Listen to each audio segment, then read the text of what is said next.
Nothing twinkles quite as bright as a classic Hollywood star, and few were ever bigger in their day than Lana Turner. Of course, there's Lana Turner the legend, and Lana Turner the wife and mother. In her oversized collection of family photos and personal anecdotes, Lana, the memories, the myths, the movies, Turner's daughter Cheryl Crane pulls back the curtain and offers a fascinating peek at a life well lived. This is Cheryl's second turn at telling us about life in the Turner household. In her first book, Detour, a Hollywood story, she wrote about her own life, from the controversial death of Johnny Stompanato to coming out as gay and how it changed her relationship with her mom. Cheryl, welcome to Mr. Media. Good morning. Good morning. How are you? I'm very good. Well, thank you. I think I pushed the button at the wrong time a minute ago, and everyone may have heard me clear my throat, so I apologize for that. Okay, you have the magic buttons. Oh, if only I had the magic touch. Hey, Cheryl, this is a beautiful book that you and Cindy De La Hoz, I hope I'm saying that somewhat correctly. De La Hoz. De La Hoz. Cindy, I'm sorry. And I know I'm not the key market for a collection of photos and stories like this, but I mean, you'd have to be an idiot to be unimpressed by the quality of the photos and the color of the stories, frankly. Well, we're very, very proud of it, and the reviews that we have gotten have just been, well, it's knocked me over. Leonard Maltin said it was the best movie star book ever written, and Robert Osborne said that no one had ever done a tribute like this. So, I mean, I'm in awe of what people are thinking about it. I was hoping it would be good, but I think that they really, really gone for it. What inspired you to take this approach? And I should describe for a second. It's a big, oversized coffee table type book. It's got this very glamorous photo of your mom, Lana Turner, on the front, and it's just packed with photos. But there's also just a tremendous treasure trove of stories. What inspired you to do this? Before I answer that, just to describe it a little further, it's 400 pages. It weighs over 5 pounds. The cover photo is hand-tinted by a dear friend of mine, Tom Marutis, in Australia. So we had help all over the world with this book. The reason I wanted to do it really was that I had all these thousands of photographs. I wanted to do something with them, and I had wonderful stories to go along with them. But you know what it's like. You need the right person that has the skill and the organizational abilities to put it together. And that was Cindy. And she had done 2 books, one on Marilyn Monroe, Platinum Fox, and another one on Lucille Ball, Lucy at the Movies.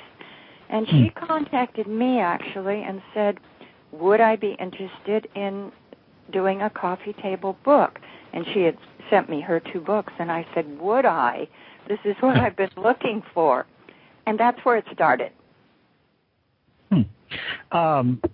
So by the sheer number of photos you say you have, is it likely there'll be another one, or is this the... Oh, we have enough photos for 2 more books. I don't know that I have the stories, but we've got... We were supposed to be 350 pages, and our editor kept saying, well, you can't not use this one, and you can't not use... Well, we were finally up to 440, and they said, no, go back. We've got to cut. 400 it is. So that's what we ended up with. I'm interested in the stories particularly, and because I wondered, how do you collect that many stories? It's not like you know as you're growing up and you know you mature They came from 2 specific people. My grandmother, who was there through almost every minute of it, and my mother herself in the last 4 years of her life. We started talking about stories in the past when I was doing Detour. Now, that's 20 years ago. Detour published in 88. So a lot happened from 88 to 95 when my mother passed away. And we were able to spend really the last 4 years of her life with her quite a bit of the time. And we just, as we say in Hawaii, talk story, And she was wonderful with her wealth of knowledge, memory. I mean, her memory was exquisite, and she was always saying to me, get it right. If you're going to tell the story, get it right. And we just sit around and have fun and talk. So that's where so much of it came from. And again, my grandmother, who, as a child growing up, would tell me stories about my mother and the times that they had. How much? How many of the stories came from before that time? I mean, would you look at these photos as you're going through them and go, "Oh, I remember where we were"? And yes, there was a lot of that. Cindy came. I live in Palm Springs, and Cindy came out here from Philadelphia, spent about 8 weeks here, and we would. First, we started going through all the photographs and putting them in order of where they were, what they were. And then we just started from the beginning with old family photos and just started talking. And I would tell her stories, and she'd record it, and then I'd go to sleep, and she'd go home and type. So that's sort of how we, thank God she's only 25. She had the energy. Wow. Well, let's talk about some of the what I consider to be the best stories in the book. Okay. You have to start a discussion like this, though. Maybe you can define the difference between the legendary story of Lana Turner being discovered at Schwab's soda fountain and where the truth actually lies. I thought that was interesting to read. See, that's one of the myths that we tried to straighten out. She was discovered catty corner across the street from Hollywood High School in a little cafe called the Top Hat Cafe. It's been gone for years, but Schwab's drugstore had a PR man who was brilliant and grabbed onto the story and moved it to Schwab's.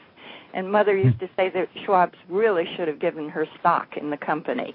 And many a young lady sat at the bar, at the soda fountain bar, and said, "Is this where Lana sat?" And of course, she hadn't sat there at all. Was anyone actually discovered at Schwab's over the years? Did you? I had no idea, but that story has sure persisted. And no matter how many times you correct it, I'm sure it will continue. Well, it will always be Schwab's.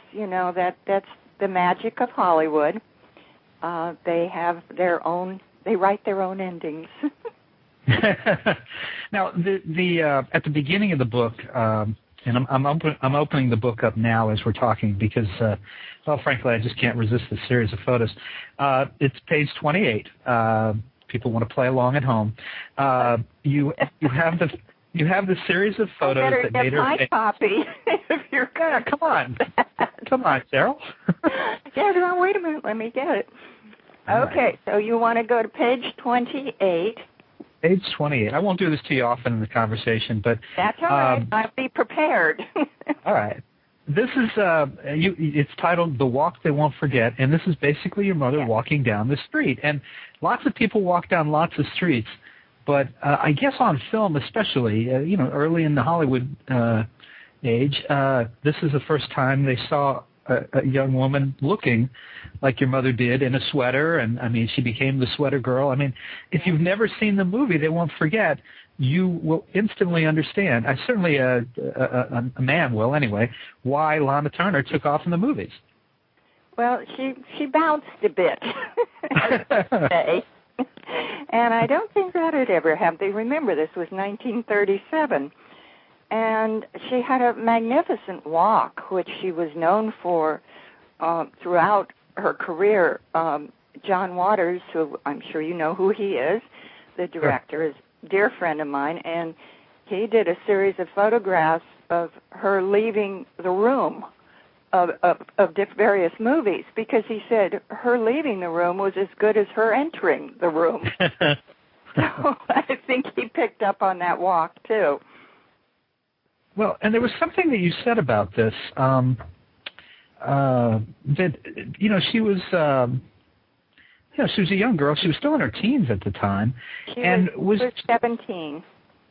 Yeah, and that, she was just being herself. And, it's interesting. I coach girls soccer, and I'm starting to understand this now. Almost 50 years old, I'm starting to understand a little bit about this. As a boy at that age, I thought girls were all aware of how they came across when they walked through the room. They're young and they're beginning to be curvaceous. And my wife straightened me out on this, and I'm starting to get it now. She said they don't know. It's not like it's planted in their brain. You walk this way or you look this way. This is how you're perceived. They're just being themselves. And you described that pretty well here. I thought that was very interesting. Well, when she had never seen, how many of us actually see ourselves on the screen as others see us? Even looking in the mirror, you're looking at an object in the mirror in reverse. Mm-hmm. So you don't even really see yourself looking in a mirror. So when you see something of yourself on the screen, it's got to be a total shock to you. And particularly, again, I'm reiterating, this was the 1930s. Today things are a lot different, but then to see yourself on the screen walking like that, I mean, she was very funny about it. I mean, she wanted to crawl under the seat, I mean, it took a while for her to get over that. It was, yeah. I mean, it was an amazing image, but I was very interested in the way you presented her response to that. It's very interesting to read. Did that evolve though with her? I mean, there did come a point where she knew that she was seen as very sexual and sexy. Knew she was, but I don't believe that she ever really understood it. She used to say, "I am a very sensual woman." In all aspects of life. But she never considered herself sexy. She never could understand why she was considered a pinup during the war years. It is very difficult for one to really see oneself as others perceive you. And we used to watch old movies together of hers, and other people too, but particularly of hers. And she was a constant running critique of herself throughout the movie. I mean, it was funny and fun, but it was, you didn't really see much of the movie. But she knew she was good looking. She knew that the camera loved her. I mean, you can see it, and I don't think she ever took a bad picture. Going through the book, you can see her evolve, try out new, they talk about Madonna reinventing herself. I think Mother did that years ago, I mean, you see her go through every hairstyle, every hair color, every mode of makeup, dress, and constantly evolved into a new being, so that she looks different in almost every photograph you see. She did so many memorable movies, and it was with so many opposite so many great male actors. I saw, I think, 4 movies with Clark Gable. Her all of them, yes. Clark Gable, Robert Taylor, Spencer Tracy. I mean, all of the top leading men she played opposite at one point or another. She always considered Clark Gable as one of her greatest leading men. She respected him so much. They had a wonderful working relationship. And again, this was a man that liked to have a good time.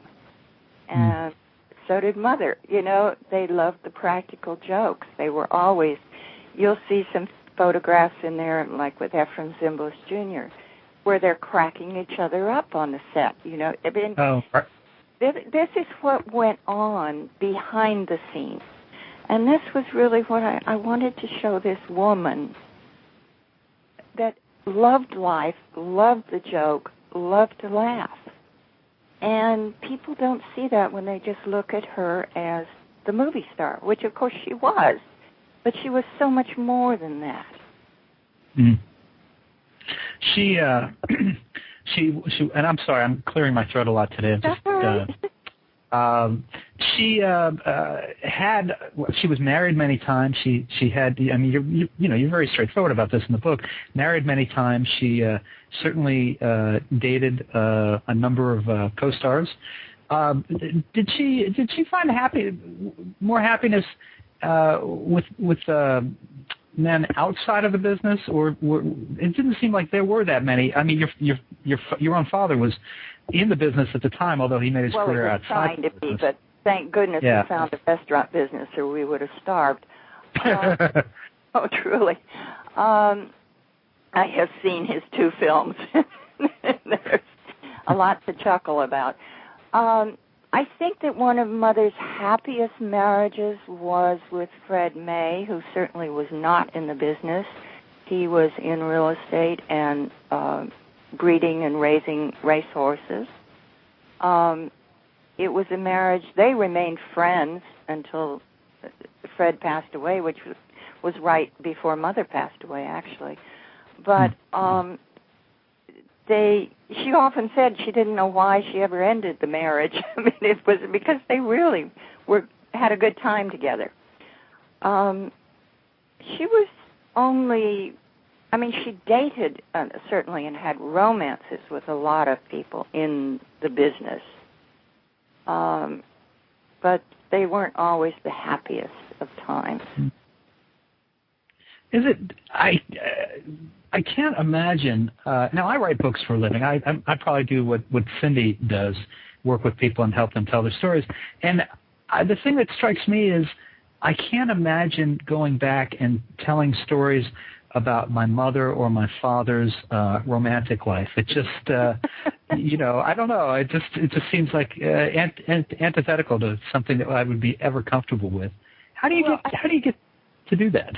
I think that the difference is that I lived through them with her, and to me, that's the way life was. It's when you're older, looking back, you probably had parents that were only married once and had their kids and stayed together, or maybe not, but I'm sure you didn't have parents that had between them 14 marriages, Okay, no. My father dated and married a lot, too. But that was the norm in my life from the time I was born. My father wasn't even with my mother by the time I have cognitive recognition of him.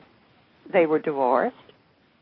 And the earliest person I really kind of remember Mother being with was Tyrone Power when I was about 3. But so, I mean, I didn't grow up having a mother and father together in the house. I had a lot of stepfathers, some good, some bad. Right. But so, for me to tell the stories, those are the stories of how I grew up. Yeah, and that does come across. I mean, you're a part of these stories. Again, for the good, for the bad. It wasn't always, from reading it wasn't always a great situation for you, but that was your life. No, but it was very privileged. I had an extraordinary childhood. The best of everything and some of the worst of everything, but I always knew that I was loved by my family. I'm taking everybody in there. And I always knew I had them behind me. So all of us have bad times. I'm sure you did in your life, your wife does, your listeners do. I mean, everybody has bad times. And that's just what makes life life. It's how you get through them, I think, that makes the difference between all of us. I agree. Well, if you've got a question for author Cheryl Crane, whose new book, Lana, The Memories, the Myths, the Movies, is a collection of rare photos and anecdotes about her mother, Lana Turner, give us a call, 646-595-3135. The Lana Turner, Frank Sinatra, Ava Gardner sort of triangle is an interesting one. You write that, of course, everyone knows that the Frank Sinatra, Ava Gardner back and forth over the years, but you write that your mom and Frank definitely were an item, even though it was out of the public purview. Absolutely, and I've often wondered. I asked Mother once why she never acknowledged this ongoing, off again, on again romance, friendship. Really, it was a friendship that had moments of romance. I think that would be the most correct way to describe it. Her answer was, well, it was his family. And by that, I think she meant Nancy Sr., really, and the kids. Their feelings toward each other were very, very private. And ongoing, he was always in our life. But they would get together from now and then, you know. It just, if it was the right time and the right place, you know, they would have a little romance. And this went on for years and years and years. But I think we all in our family looked at him more as a wonderful, well, I called him Uncle Frank, but I mean, he was part of our family. So that's, you know, I try and describe that in the book and how much he meant to us and how much their friendship meant to each other. Mm-hmm. Was there a moment you can think of where Frank Sinatra was just a guy calling on your mom as opposed to Frank Sinatra calling on your mom? No, because I wasn't really, I mean, he would be at the house visiting on and off throughout my lifetime. He was always there when we were in trouble. I mean, he was the first one that would show up. He was always sending gifts, but he did that. That was how he was. But when they would be off together, it would be New York or Vegas or Europe or, you know, that kind of thing, where I wasn't there. Got it. That was Frank Sinatra being Frank Sinatra, I suspect. Yes. Another story that I loved was the one about your grandmother hemming Howard Hughes' pants. Oh, my God, yes. And before you... the holes in the frayed pants on the bottom. Oh, God. It's so funny because my grandmother adored him.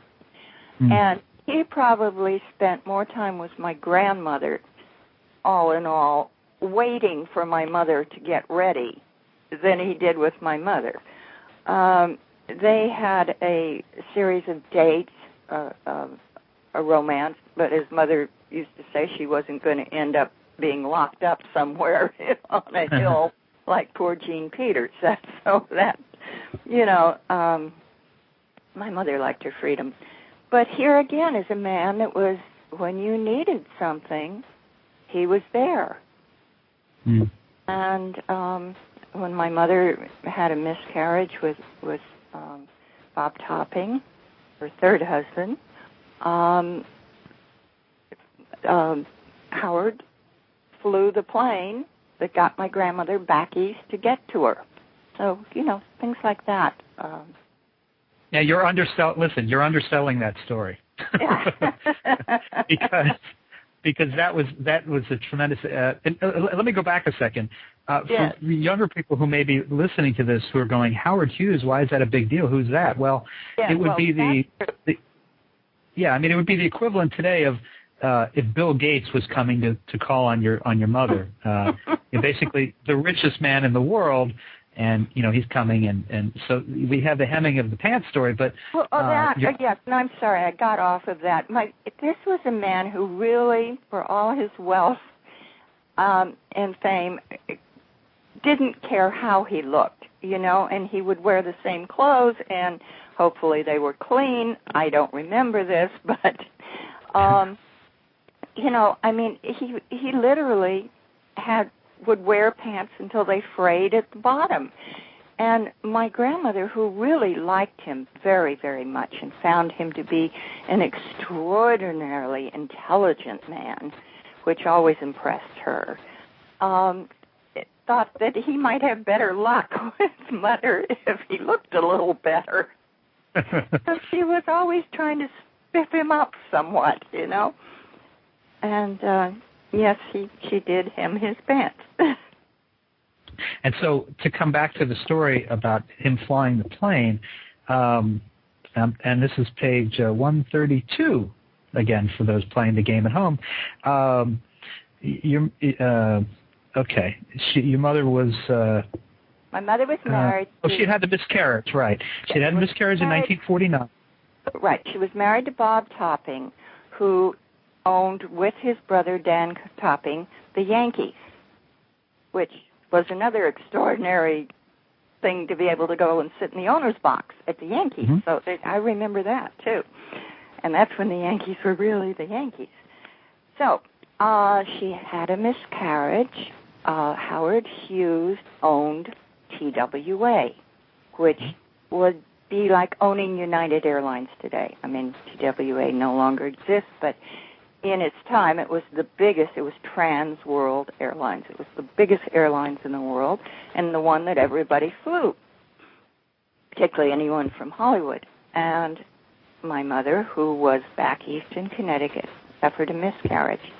Now, in those days, we used to go back east to visit her by train, which is a 3-day ordeal. I loved it, but an ordeal for the adults. And when my mother called my grandmother and said, "Come, I need you," Gran called Howard and said, "I've got to get to my daughter as fast as possible." He said, "I will put you on a plane right away. Meet at the airport." Well, Gran didn't know that Howard was flying the plane himself. And this was a commercial airliner, okay? There were other passengers. It wasn't a private plane. But he wanted to make sure she got there safely and on time, so he kicked the pilot off and said, "I'm flying." So, they did things like that in those days. Right. And he flew the plane and came out. When they landed in New York, he came out and said, "Mildred, I have a car waiting for you." Off she went. It's just such a great story. I mean, it's not actually a Hollywood story so much as it's just this crazy industrialist story, but it had such a great ending where, he arranged the plane and he comes out and I love it because I've flown so much, and can you imagine, you land in a plane and here comes the owner of the plane that owns the whole thing coming out and had flown you there. I mean, had to have blown her away. Well, and again, the modern-day equivalent would be if you've got a problem with Windows on your computer and you pick up the phone and Bill Gates flies to your house. Oh, I love it. Yes, he comes out and fixes it. I only wish. Yeah. Well, Bill, if you're listening, Cheryl apparently could use some help with her computer. Have you seen all of your mother's movies at this point? Actually, there's a couple I've missed, but they were ones that I'll get around to one of these days. I've seen them in order from They Won't Forget all the way up to the last couple of ones she did, which I haven't seen, I'm ashamed to say. Understood. How does it feel to watch it, especially now, unfortunately she's not with us anymore. It's been a few years. Well, now I had to watch some of these in doing the book because not only to refresh my memory, but to particularly a couple that I hadn't seen, I had to watch. It was very difficult. The one that I still can't watch is Imitation of Life because I start crying at the credits. And I think it's because I know that scene is going to come where Annie dies and the funeral scene. And Annie's not my mother. Annie is Juanita Moore, who plays opposite my mother in it as her dear friend and companion and a housekeeper. And I know that's coming when I see the credits, so that's going to take me a while. That would be tough.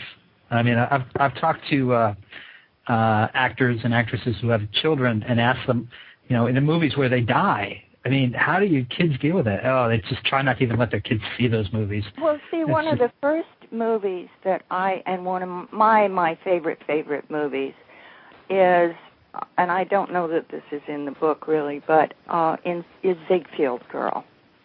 Now, Ziegfeld Girl originally ended with her fall down the stairs and the assumption that she dies. They had such bad audience reaction to that they had to shoot an additional scene with Jimmy Stewart where they talk about the fuzzy little yellow ducks. And you get the impression that she may die, but she may not, and they may go on and have a life where they raise fuzzy little yellow ducks. So this fuzzy little yellow duck thing became, in our household, anytime there was any kind of a argument going on between my mother and I, or my grandmother and my mother, or, which happens in, you, particularly as teenagers, you argue a lot. Sure. What would always break the ice was something to do with fuzzy little yellow ducks. So whether it was a card with a duck on it or a little china ornament that was a duck, I mean, that was our way of breaking the ice and saying, I love you. Mm-hmm. And it comes from a movie. As silly as that is. Jeez. Do you have, beyond that, I mean, do you have some favorites among the movies that you could watch over and over again? Oh, well, Ziegfeld Girl, Always, The Bad and the Beautiful, which I think she definitely gave an Academy Award performance for that. Didn't get it, but she should have. I love some of the odder ones. I love Flame in the Flesh. She's brunette. It's such a strange movie. It's Lily Tomlin's favorite movie. Not many people have seen it. It was filmed in Italy. But I find it interesting because she plays such a different character in it. I like her movies where she's stretching her acting and playing something so different from who she really is, I mean, I love Diane. That was one of my favorites. I liked the costume movies. She didn't, but I think she didn't because she was so uncomfortable in the costumes.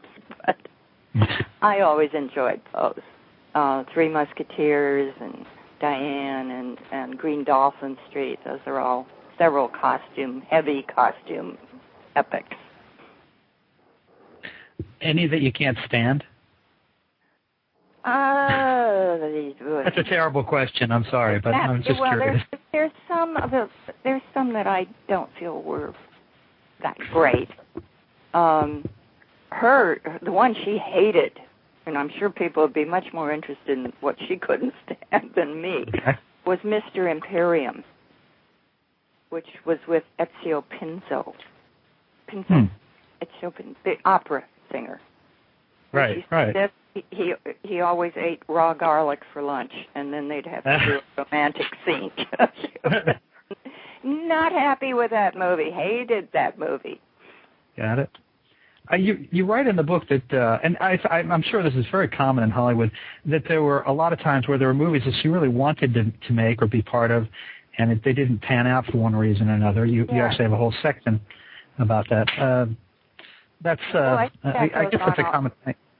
I think it goes on today. I mean, you either read a book or a script that you fall in love with and you want to do it, and for some reason, a good example of a tiny little book called Forever by Mildred Cram. my mother owned the option on that for years. She wanted to do that so badly. She wanted to do it with Tyrone Power.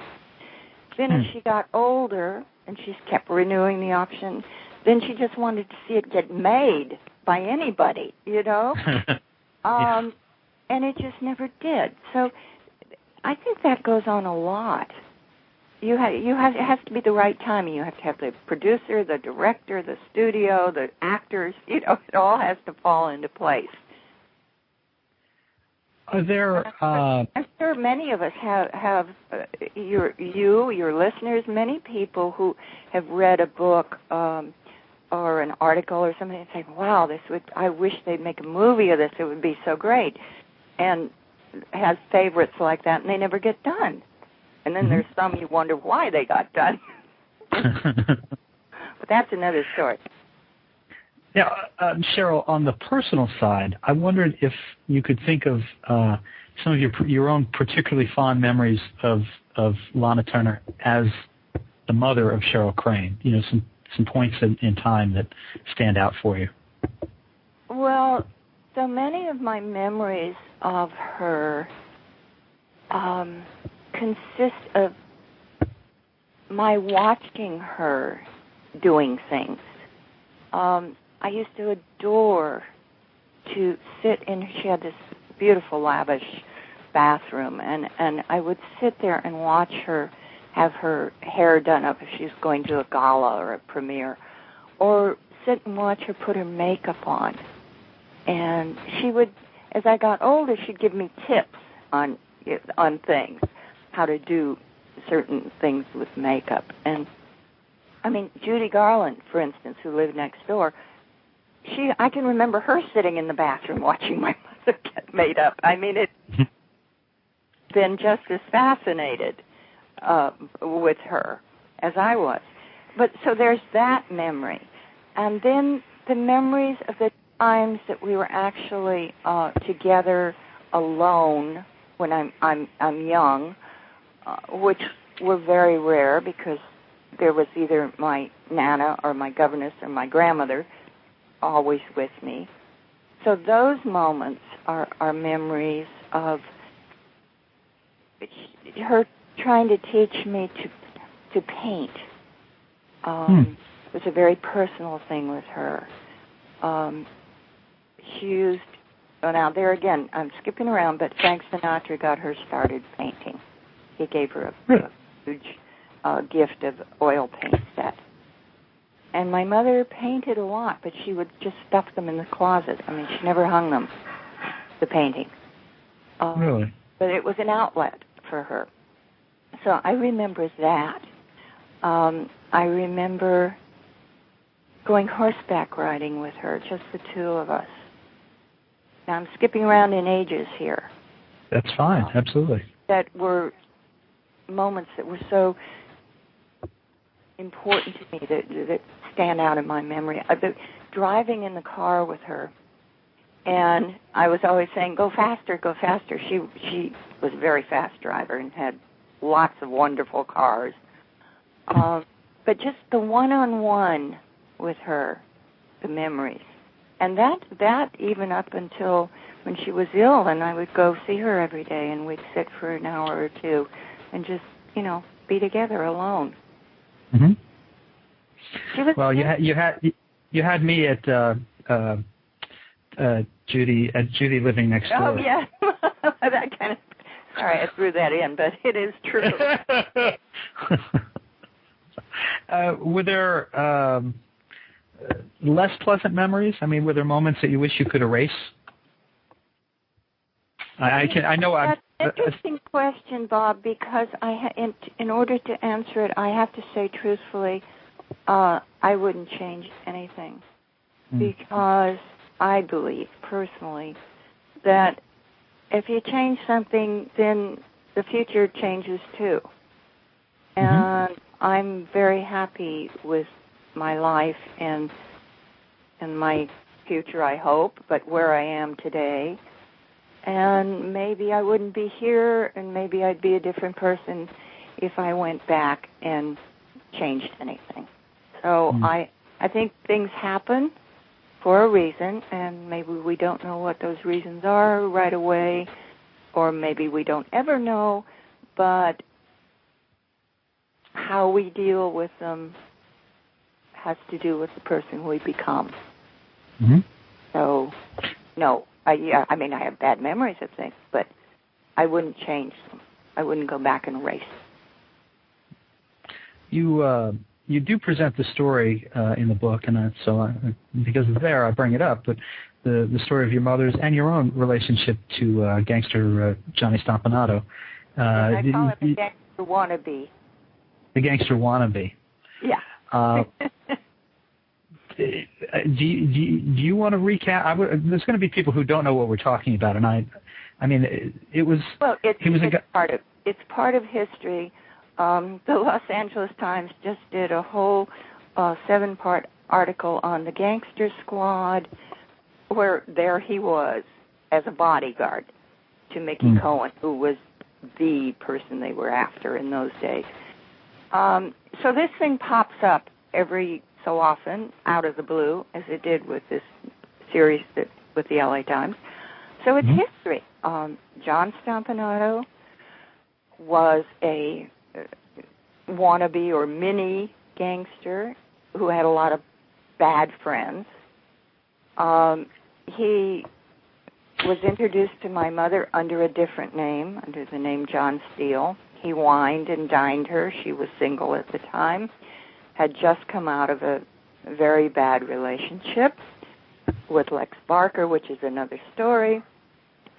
And she fell for him, but she knew she was finally informed who he really was, and he had a bad reputation, so she kind of kept him under wraps. And I didn't really get to know him until maybe 6 months after they had been seeing each other. Anyway, to skip ahead, they had an on-again, off-again, very violent relationship. Scotland Yard threw him out of England when she was there filming a movie because he had beaten her, none of which I knew about. Then she went from England to Mexico when they finished the film, and she was vacationing. Anyway, he showed up there, and they got back together. And she became nominated for Peyton Place, her role in Peyton Place, an Academy Award nomination. And when she returned from Mexico, my grandmother and I picked her up at the airport, and she and John flew back together. These are all famous photographs around the world. And she told him that she wasn't taking him to the Academy Award. She was taking her mother and her daughter, which she did. Within the next week and a half of time, they had huge arguments, and he beat her very badly, and she came to me and finally told me the whole story. And I kept saying, call the police, and she said, I can't, the publicity. And in those days, that was everybody's fear, because every movie star had a morals clause in their contract, to try and explain to today's audience, where the studio could throw you out if you did something that they considered morally wrong, and seeing a gangster certainly fell into that criteria. So she was terrified of the publicity. There had already been whispers that they were an item, and so leading up to Good Friday, I was home from school and staying at my mother's, a rented house. She had just moved back to L.A. and Beverly Hills, and he had been threatening her and threatening me, verbally threatening her and me and my grandmother. And I was listening to all this going on behind her bedroom door, which was closed. And she had told me earlier that she was going to ask him to leave, and I kept saying, please call somebody, have somebody here, and she wouldn't. And anyway, it escalated to the point where I was terrified, and I ran downstairs looking for something, anything, protection. There There was a knife on the kitchen counter. I picked it up, ran back upstairs, was outside the door, and all of a sudden the door flew open, and he was in front of me, and he had his arm raised, which looked like he was about to strike her.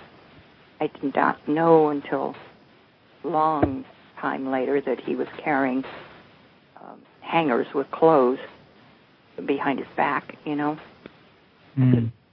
Anyway, it was over in a minute. He ran into me. I ran into him. I don't know. He was dead. And that's how it happened. So that's sort of the history. And from there, life took a whole detour. It's just where I got the name for my autobiography, because our lives just spun out of control for a while. It was a very different life than either of you planned at that point. Exactly. Very, very different. Very different. But we survived, and that's the whole point of it all, is survival.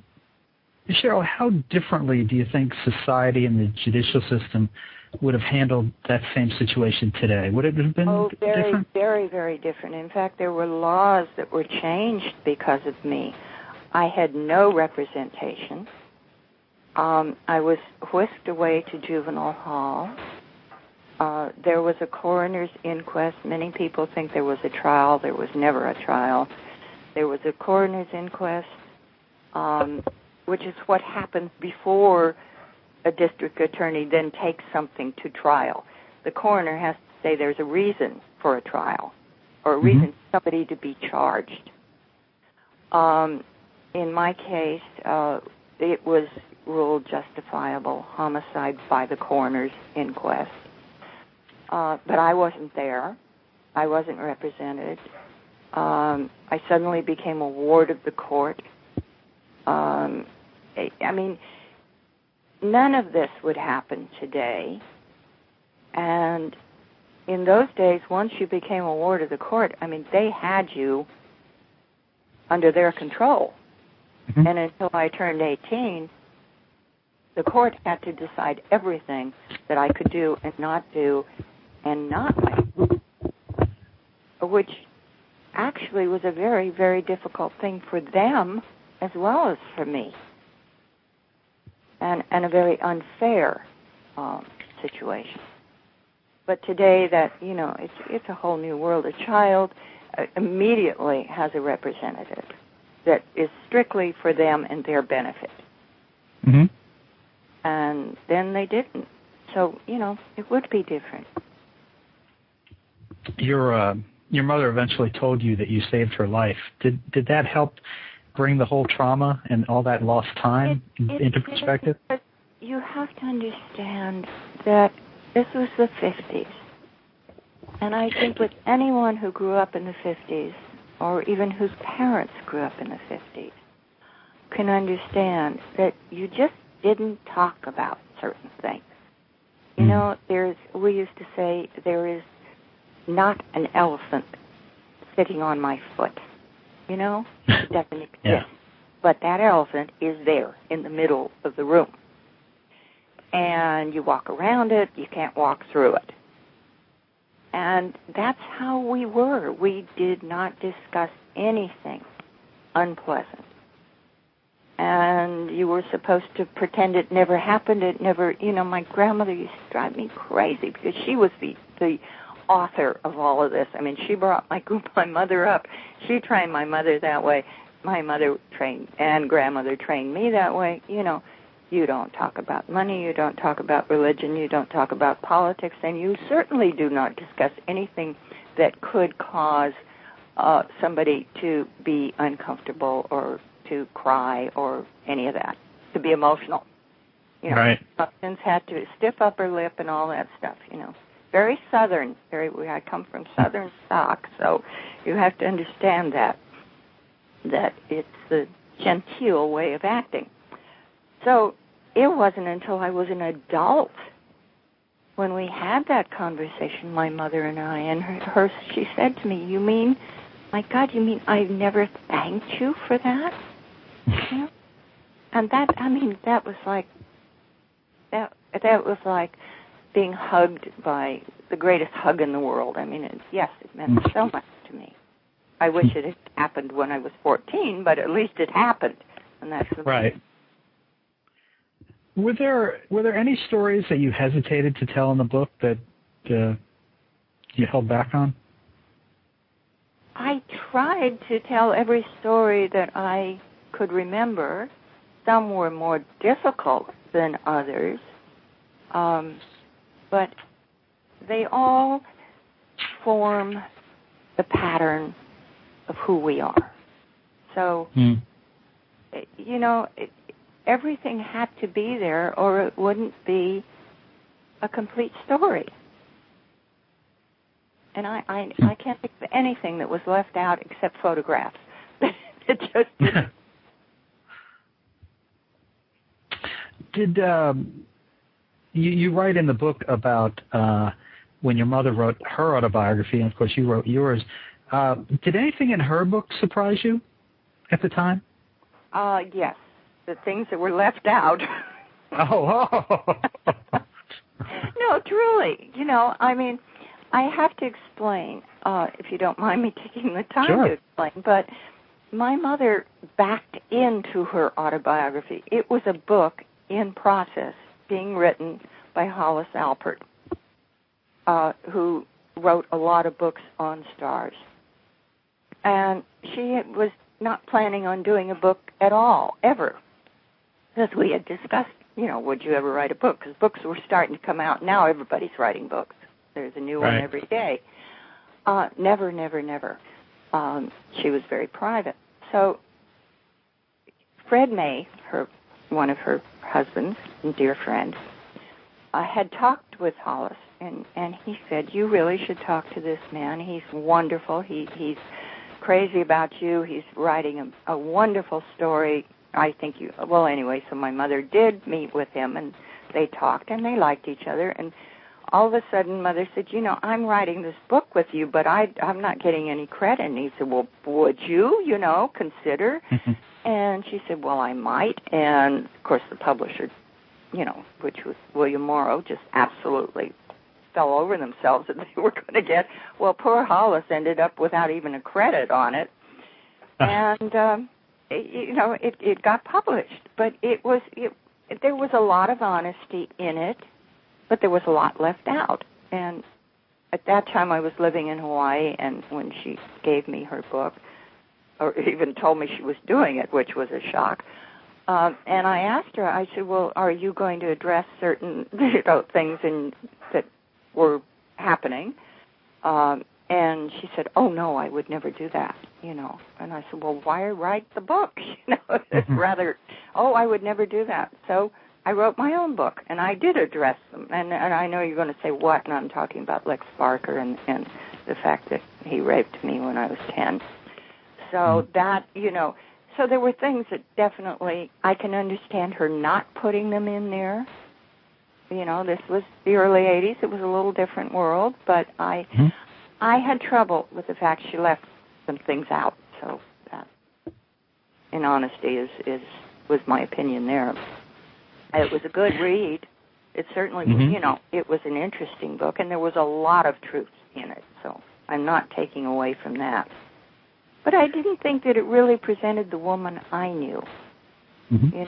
It presented the movie star, which was fine, but she was so much more than that.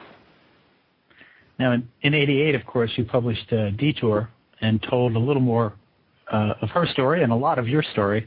Yes, did she? Story. That was the difference.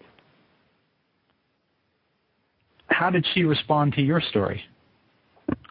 I sent her the galleys. I was living in San Francisco. She was in Los Angeles. And I sent her the galleys, and she read them. I wasn't there when she was reading them. She called me on the phone, and she said, well, I just finished. And there was this deep sigh. She said, I want you to know I think you're one hell of a woman, and I'm very proud of you. Now, I know later, because we discussed it later on, we're talking now in the last couple of years of her life, that she was absolutely devastated by it.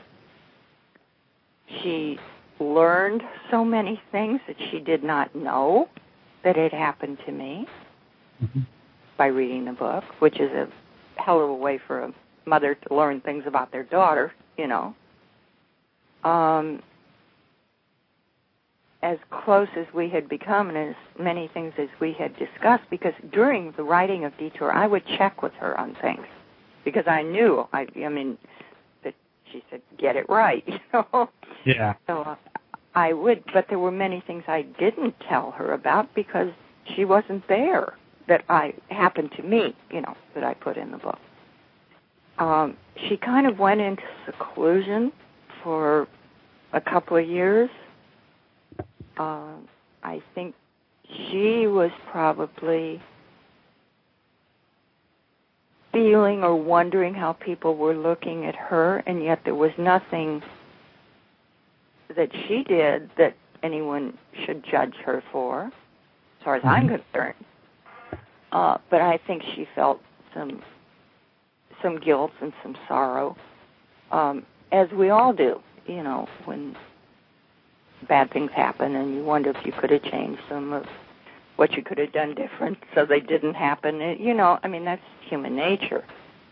But she came out of it and emerged from her ivory tower, and to the point where she was back out on the town every night to tease her, and we'd be with her. So we had a lot of fun. But that jumps to the, you know, early 90s. Not so far, just starting in 90 probably, when I moved back to L.A. Then we couldn't keep her home. Right, and you talk about that in the book, that she had that last spurt of just wanting to be out all the time, doing things. Yeah. Didn't want to miss a thing. Yeah. Well, we've come, I just looked up and saw the time. We've actually come to the end of the hour. I just wanted to know. Oh, my God, it went so fast. That's a compliment.